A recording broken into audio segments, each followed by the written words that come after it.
இனி எப்போதும் திமுக ஆட்சிக்கு வராது என அதிமுக பொதுச் செயலாளர் எடப்பாடி பழனிசாமி உறுதிபட தெரிவித்துள்ளார். சென்னை சூளை பகுதியில் திருமண நிச்சயதார்த்த நிகழ்ச்சி ஒன்றில் அதிமுக பொதுச் செயலாளர் எடப்பாடி பழனிசாமி, முன்னாள் அமைச்சர் SP வேலுமணி உள்ளிட்டோர் கலந்து கொண்டனர். பின்னர் செய்தியாளர்களை சந்தித்த அவர் திமுக அரசு வாக்குறுதிகளை நிறைவேற்றவில்லை என குற்றம் சாட்டினார். இனி எப்பொழுதும் திராவிட முன்னேற்ற கழக ஆட்சி தமிழகத்தில் வராது. இந்த தேர்தலோட இறுதி தேர்தல் திமுக கொடுக்கப்பட்ட வாக்குறுதி 2021 சட்டமன்ற பொதுத் தேர்தல் போது திமுக அறிவிக்கப்பட்ட தேர்தல் அறிக்கையில் 1/4 பங்கு தேர்தல் அறிக்கை கூட நிறைவேற்றப்படவில்லை. பகுதி நேர ஆசிரியர்கள், இடைநிலை ஆசிரியர்கள், செவிலியர்கள் என தமிழ்நாடு முழுவதும் பலதரப்பட்ட மக்களும் போராட்டத்தில் ஈடுபட்டுள்ளதாக EPS குற்றம் சாட்டினார். சென்னையில் நேற்று மாலை முதல் பல்வேறு இடங்களில் இடைவிடாது மழை பெய்தது. நுங்கம்பாக்கம், தியாகராய நகர், ஆலந்தூர், கிண்டி, கோயம்பேடு, நெற்குன்றம், மதுரவாயில், வானகரம், வளசரவாக்கம், ராமபுரம், காரம்பாக்கம், போரூர் மற்றும் வானகரம் பகுதிகளில் கனமழை பெய்தது.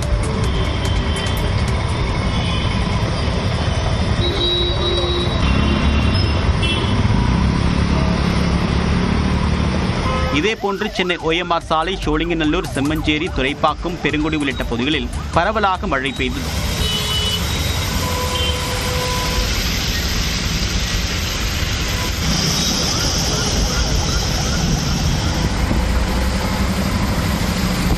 பள்ளிக்கரணை, மேடவாக்கம், ஒட்டியம்பாக்கம், சித்தாலப்பாக்கத்தில் இடைவிடாது மழை பெய்ததால் குளிர்ச்சியான சூழல் நிலவியது. பூந்தமல்லி, குமணன்சாவடி, காட்டுப்பாக்கம், செம்பரம்பாக்கம், மாங்காடு மற்றும் குன்றத்தூரில் மிதமான மழை பெய்தது. இந்நிலையில் சென்னை மற்றும் புறநகர் பகுதிகளில் இன்று மழை படிப்படியாக குறையும் என்று வானிலை ஆய்வாளர் பிரதீப் ஜான் தெரிவித்துள்ளார்.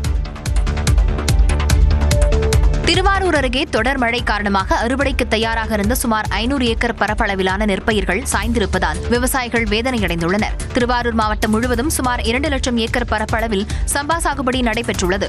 கடந்த 2 தினங்களாக பெய்த மழையின் காரணமாக திருவாரூர் அருகே கானூர், ஓடாச்சேரி, தென் ஓடாச்சேரி உள்ளிட்ட பகுதிகளில் இன்னும் 10 நாட்களில் அறுவடைக்கு தயாராக இருந்த சுமார் 500 ஏக்கர் பரப்பளவிலான நெற்பயிர்கள் முற்றிலுமாக சாய்ந்து நீரில் மூழ்கி சேதமடைந்துள்ளன. இதெல்லாம் இன்னும் ஒரு 15-20 நாள் கழிச்சு அறுவடைக்கு வர்றது. கம்ப்ளீட்டா எல்லாம் படுத்துட்டு பாருங்க, எல்லாம் பச்சை. இதெல்லாம் பச்சையில படுத்துச்சுன்னா இனிமே முத்துறதுக்கான வாய்ப்புகள்லாம் இல்லை. விழுப்புரம் மற்றும் அதன் சுற்றுவட்டார பகுதிகளில் விட்டு பெய்த சாரல் மழையால் வாகன ஓட்டிகள் சிரமத்துக்குள்ளாகினர். கோலியனூர், வளவனூர், ராம்பாக்கம், கண்டமங்கலம், அரசூர், கஞ்சனூர் உள்ளிட்ட பல்வேறு இடங்களில் 4 மணி நேரத்திற்கு மேலாக சாரல் மழை பெய்தது.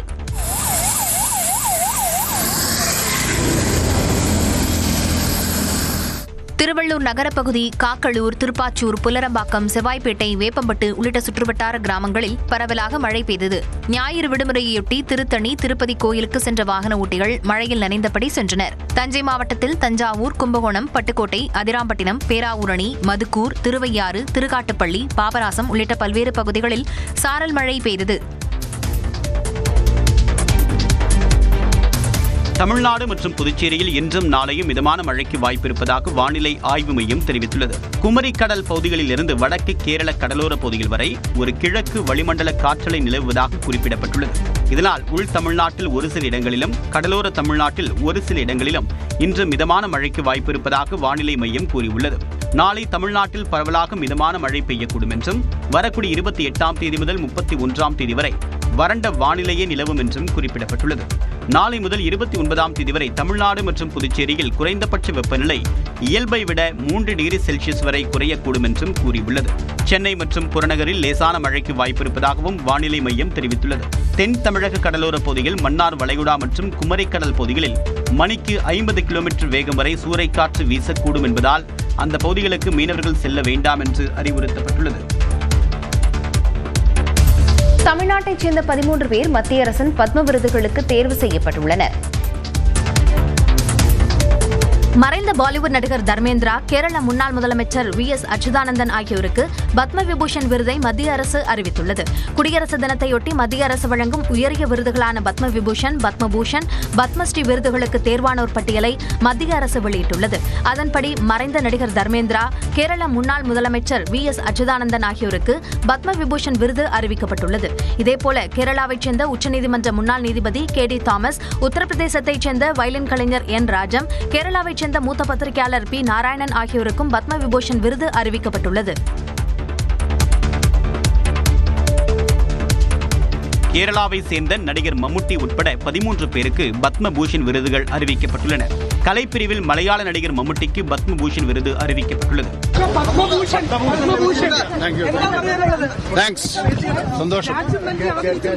விளையாட்டுப் பிரிவில் அமெரிக்காவில் வசித்து வரக்கூடிய இந்திய முன்னாள் டென்னிஸ் வீரர் விஜய் அமிர்தராஜுக்கும் பத்ம பூஷன் விருது அறிவிக்கப்பட்டுள்ளது.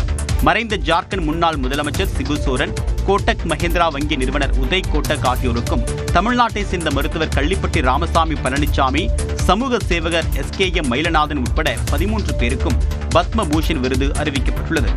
இதேபோன்று சர்வதேச விண்வெளி நிலையம் சென்று திரும்பிய இந்திய வீரர் சுபான்ஷு சுக்லாவிற்கு அசோக சக்ரா விருது அறிவிக்கப்பட்டுள்ளது.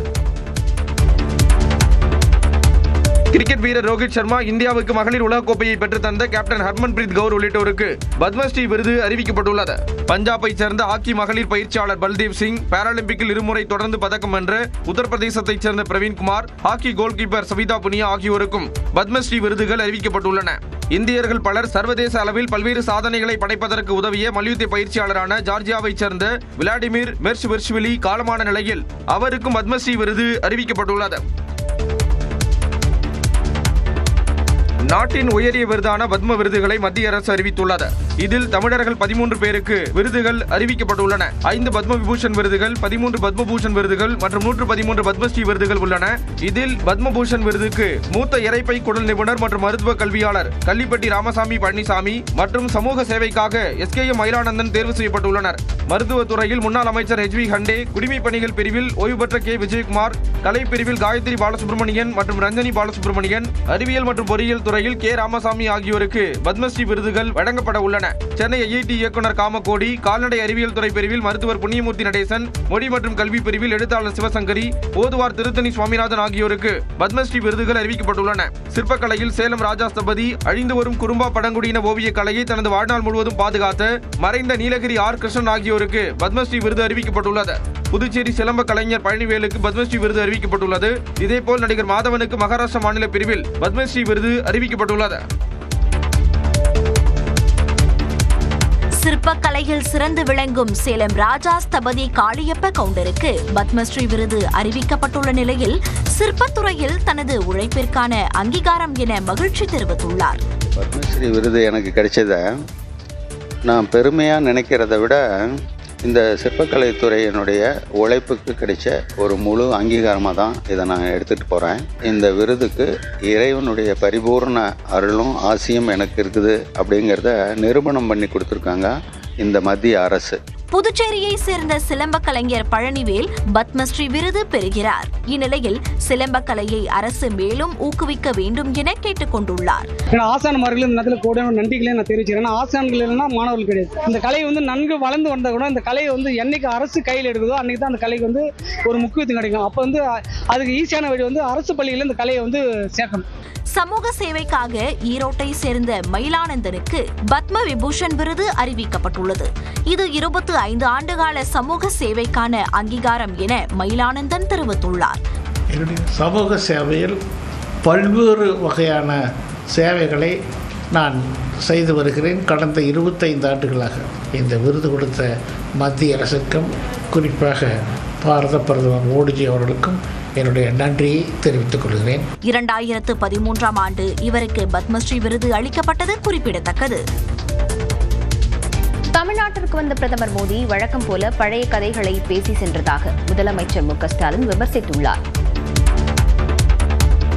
டபுள் என்ஜின் என்று கூறி வடமாநில மக்களை ஏமாற்றி அவர்கள் வாழ்வாதாரத்தை அளிக்கின்ற டப்பா என்ஜின் தமிழ்நாட்டில் ஓடவே ஓடாது என முதலமைச்சர் மு.க. ஸ்டாலின் தெரிவித்துள்ளார். காஞ்சிபுரத்தில் நடைபெற்ற முடிப்போர் தியாகிகள் வீர வணக்க நாள் பொதுக்கூட்டத்தில் பங்கேற்று பேசிய முதலமைச்சர் மு.க. ஸ்டாலின் பிரதமர் மோடியை கடுமையாக சாடினார்.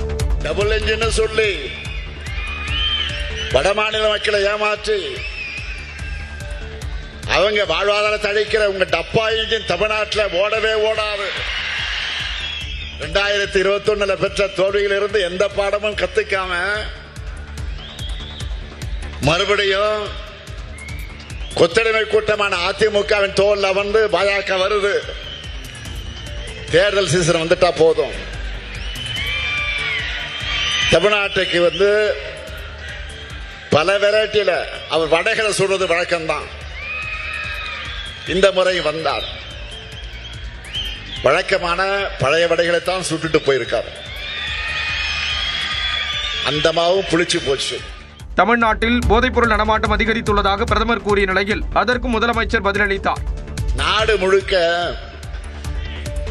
கடந்த 5 ஆண்டுகள்ல துறைமுகங்கள் வழியா கடத்தப்பட்ட 11,311 கோடி ரூபாய் அளவிலான போதைப் பொருள் பிடிபட்டிருக்குன்னு ஒன்றிய அரசு தெரிவிச்சிருக்கு. அதுல பெரும்பாலானவை குஜராத் மற்றும் மகாராஷ்டிரா மாநில துறைமுகங்கள் தான் சிக்கி இருக்கு. இந்த மாநிலங்களை யார் ஆட்சி செய்யறாங்க? திமுகவா? இல்லையே. தான் எழுப்பிய கேள்விகளுக்கு பிரதமர் பதிலளிக்கவில்லை என முதலமைச்சர் குற்றம் சாட்டினார். அனைத்து தேர்தல்களிலும் தோல்வியையே தழுவியவர் எதிர்க்கட்சித் தலைவர் எடப்பாடி பழனிசாமி என முதலமைச்சர் மு.க.ஸ்டாலின் தெரிவித்துள்ளார். காஞ்சிபுரம் மொழிப்போர் தியாகிகள் வீர வணக்க நாள் கூட்டத்தில் பேசிய மு.க.ஸ்டாலின் இபிஎஸ்ஐ கடுமையாக விமர்சித்தார். வெறும் பழனிசாமி நினைச்சிட்டீங்களா? தி கிரேட் 10 தோல்வி பழனிசாமி 2019 இருந்து எல்லா தேர்தலையும் தோல்வியை தவிர எதுவும் காணாத மாவீரர். இப்படி ஒரு ஃபெயிலியர் கும்பல சேர்ந்து கொள்கையால இணைந்திருக்கக்கூடிய திமுக கூட்டணி வீழ்த்த போறாங்களாம். பாஜகவினரை தமிழ்நாட்டில் என்டிஏ ஆட்சிதான் என கூறுவதாகவும் முதலமைச்சர் தெரிவித்தார். தமிழ்நாட்டை என்டிஏவை வளர்க்க போறாங்களாம். என்டிஏ அரசு வரப்போகுதான், பாடுபட போகுதான். இதை எப்படி பிரதமரால் சிரிக்காம சொல்ல முடியுது? அதிமுக அரசு இல்ல, அவங்களே என்டிஏ அரசுன்னு தான் சொல்றாங்க. இப்போ நீங்க வந்து வளர்க்கிற நிலையெல்லாம் நாங்க இருக்கிறோம். தமிழ்நாடு ஏற்கனவே வளர்ந்துதான் இருக்கு. பக்தர்கள் மனம் கமழும் ஆட்சியை தமிழ்நாட்டில் நடத்துவதாகவும் குழப்பம் ஏற்படுத்த நினைத்தால் அந்த எண்ணம் நிறைவேறாது என்றும் முதலமைச்சர் கூறினார்.